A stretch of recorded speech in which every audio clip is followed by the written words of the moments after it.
ಎಲ್ಲರಿಗೂ ಥ್ಯಾಂಕ್ಸ್ ಹೇಳಿದ್ರೆ ತುಂಬಾ ಚಿಕ್ಕದಾಗುತ್ತೆ. ಮನೆ ಒಳಗೆ ಹೋಗ್ಬೇಕಂದ್ರೆ ಭಯ ಇತ್ತು ನನಗೆ.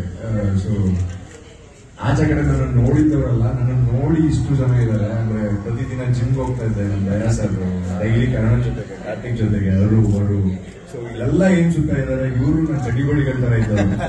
ಸೊ ನನ್ ಭಯ ಇದ್ದಿದ್ದು ನಾನು ಆಚೆ ಬಂದಾಗ ಇವ್ರು ಯಾರು ನನ್ನ ಬೈಬಾರ್ದು. ಯಾಕಂದ್ರೆ ಒಳಗೋದಾಗೆಲ್ಲ ಒಂದಷ್ಟು ಡೌ ಮಾಡ್ತಾರೆ, ಅದು ಇದು ಅಂತಿತ್ತು. ಸೊ ನಾನಾಗಿ ಆಟ ಆಡ್ಕೊಂಡ್ ಬರ್ಬೇಕು. ಸೊ ಕೊನೆಯ ತನಕ ನನ್ನ ವ್ಯಕ್ತಿತ್ವ ಮಾತ್ರ ಎಲ್ಲೂ ಬೀಳ್ಬಾರ್ದು ಅಂತಿತ್ತು.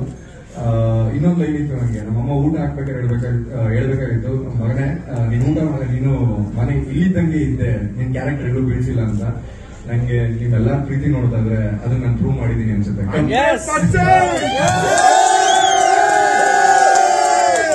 ಈ ಪ್ರೀತಿ ಮುಂದೆ ನಂಗೆ ಈ ಪ್ರೀತಿ ಮುಂದೆ ಕಪ್ಪೇನಷ್ಟು ದೊಡ್ಡದಲ್ಲ.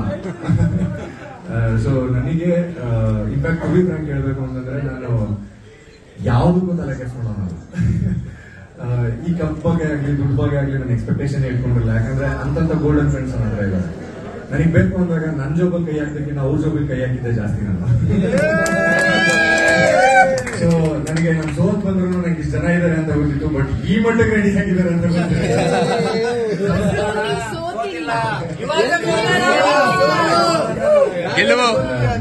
ಸೊ ನನಗೆ ಇದ್ದಿದ್ದು ಒಂದೇನೆ, ಕೊನೆಗೆ ಸುದೀಪ್ ಸರ್ ಕೈ ಹಿಡ್ಕೊಂಡು ನನ್ನ ಮನೆ ಆಚೆ ಕರ್ಕೊಂಬರೋವರೆಗೂ ನಾನು ಇರ್ಬೇಕು ಅಂತ. ನನ್ಗೆ ಅಲ್ಲೇ ನಾನು ಗೆದ್ದೆ ಅಂತ ಅನ್ಸಿತ್ತು. ಬಟ್ ನಾನು ಎಲ್ಲೂ ನನ್ನ ಕ್ಯಾರೆಕ್ಟರ್ ಬಿಟ್ಕೊಟ್ಟಿಲ್ಲ. ಒಂಚೂರು ತಾಳ್ಮೇಲೆ ಇದ್ದೆ, ನನ್ನ ಮಾತುಗಳನ್ನ ಸ್ವಲ್ಪ ಕಡಿಮೆ ಮಾಡ್ಕೊಂಡಿದ್ದೆ. ಇಲ್ಲಿರೋರು ಅಷ್ಟು ಜನಕ್ಕೂ ಡೌಟ್ ಬಂದಿರುತ್ತೆ. ಸೊ ಅದು ಎಲ್ಲೂ ಡೌ ಮಾಡಲಿಲ್ಲ, ತಾಳ್ಮೆಯಿಂದ ಇದ್ದೆ ಅಷ್ಟೇ. ಯಾರಿಗೂ ಮಾತಾಡಬಾರ್ದು, ಏನು ಮಾಡಬಾರ್ದು ಅಂತ. ಬಿಕಾಸ್ ಆಟದ ಪ್ರೋಸೆಸ್ ಹಂಗಿತ್ತು. Thank you so much.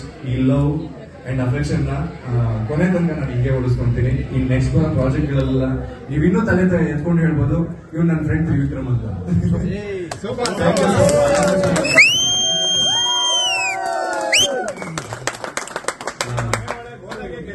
ನಿಮ್ಮೆಲ್ಲರೂ ಎದೆ ಎತ್ಕೊಂಡು ತಲೆ ಎತ್ಕೊಂಡು ಓಡಾಡೋ ತರ ಮಾಡಿದೀನಿ ಅಂತ ಅನ್ಕೊಂತೀನಿ. ಥ್ಯಾಂಕ್ ಯು ಸೋ ಮಚ್ ಎಲ್ಲರಿಗೂ.